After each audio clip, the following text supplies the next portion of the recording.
ലഹരിയുടെ ലോകത്ത് 4 ലഹരികളാണ് ഉള്ളത്. ഒന്നെന്താണെന്നറിയോ? ഒന്ന് സെക്സ് ആണ്, രണ്ടാമത്തെ ലഹരി മൊബൈൽ ഫോണാണ്, മൂന്നാമത്തത് മദ്യവും മയക്കുമരുന്നുമാണ്, നാലാമത്തെ സ്പോർട്സ് ആണ്. ഈ മുക്കത്തും മലപ്പുറത്തുള്ള ആളുകൾക്ക് ഫുട്ബോളോടാണ് കമ്പം, ഭയങ്കര ഫുട്ബോൾ ജീവനാണ്, ഫുട്ബോൾ ലഹരിയാണ് അവർക്ക്. അതിനപ്പുറത്തേക്ക് ഒരു ജീവിതം ഒരിക്കില്ല. ശരിയല്ലേ? അതുകൊണ്ട് തന്നെ ഓല ജീവിതത്തിലേക്ക് വേറൊന്നും കടന്നു വരില്ല. രണ്ടാമത്തെ സെക്സ് പിന്നെ പ്രശ്നമല്ല. സെക്സ് എന്ന് പറഞ്ഞാൽ നമുക്ക് തെറ്റായ രീതിയിൽ കണ്ടിട്ടുണ്ടെങ്കിൽ നമുക്ക് ഇടപെട്ടിട്ട് അത് നിർത്തിപ്പിക്കാം, രണ്ടടിയെല്ലാം കൊണ്ടാ നിൽക്കും.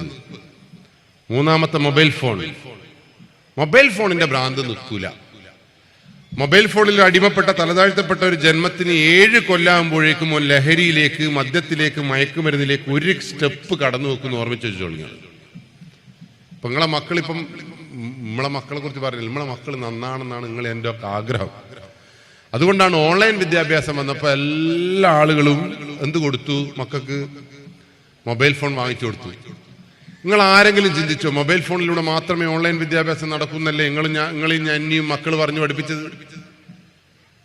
മൊബൈൽ ഫോണിൽ ഇല്ലെങ്കിൽ ഞാൻ പഠിക്കൂല എന്ന് പറഞ്ഞില്ലേ? എനിക്ക് പഠിക്കാൻ പറ്റിക്കില്ല, ഞാൻ മരിച്ചാളി എന്ന് പറഞ്ഞില്ലേ? കേരളത്തിൽ മരിച്ചില്ലേ?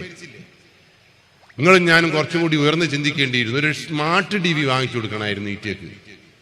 സ്മാർട്ട് TV എന്ന് പറഞ്ഞാൽ ചുമരമ്പ് വെക്കുന്ന സാധനമില്ല, അതിൽ ഈ വാട്സപ്പും ഫേസ്ബുക്കെല്ലാം ഉണ്ടാവും. അതുമ്മ കൂടി ഇപ്പൊ വാങ്ങാൻ പറ്റുമായിരുന്നു. ഒരു 10,000-18,000 രൂപ 20,000 രൂപ ഉണ്ടെങ്കിൽ ഒരു സ്മാർട്ട് TV കിട്ടുമായിരുന്നു. മക്കളോട് പറയണമായിരുന്നു അതിലൂടെ പഠിച്ചോ എന്ന് പറഞ്ഞിട്ട് കുറച്ചും കൂടി നമുക്ക് നമ്മളെ മക്കളെ നിയന്ത്രിക്കാൻ പറ്റുമായിരുന്നു.